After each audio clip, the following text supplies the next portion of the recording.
ಯಾವಾಗ ರಾಜ್ಯ ಸರ್ಕಾರಕ್ಕೆ ಒಂದು ರೀತಿ ನಮ್ಮ ಹೋರಾಟಗಳ ಪರಿಣಾಮವಾಗಿ ರಾಜ್ಯ ಸರ್ಕಾರಕ್ಕೆ ಮುಜುಗರ ಆಗ್ತಾ ಇತ್ತು, ಆ ಸಂದರ್ಭದಲ್ಲಿ ನಾನು ಕಾಂತರಾಜ್ ವರದಿಯನ್ನು ಅನುಷ್ಠಾನ ಮಾಡ್ತೇನೆ ಅಂತೇಳಿ ಸಿದ್ದರಾಮಯ್ಯನವರು ಹೇಳಿದರು.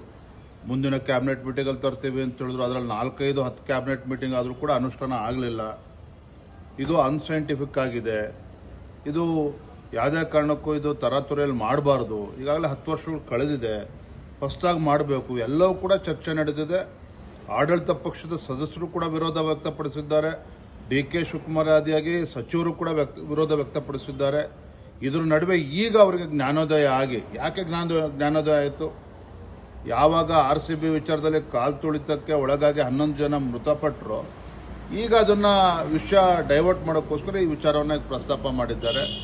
ಅಂತಿಮವಾಗಿ ಇವರು ಏನೂ ಕೂಡ ಈ ವಿಚಾರದಲ್ಲಿ ಮಾಡೋದಕ್ಕೆ ಸಾಧ್ಯ ಇಲ್ಲ. ಯಾಕೆಂತ ಹೇಳಿದ್ರೆ ಕೇಂದ್ರ ಸರ್ಕಾರ ಈಗಾಗಲೇ ನಿರ್ಧಾರ ಮಾಡಿದೆ. ಕೇಂದ್ರ ಸರ್ಕಾರ ಜನಗಣತಿ ಮತ್ತು ಜಾತಿ ಜನಗಣತಿ ಎರಡವನ್ನೂ ಕೂಡ ಮಾಡ್ತೇವೆ ಅಂತ ಘೋಷಿಸಿರೋದ್ರಿಂದ ಇದು ರಾಜ್ಯ ಸರ್ಕಾರದ ಪರಿಮಿತಿಗೆ ಬರುತ್ತದೆ ಅನ್ನುವ ಅನುಮಾನಗಳೇ ಇವತ್ತು ಹೆಚ್ಚಿದೆ.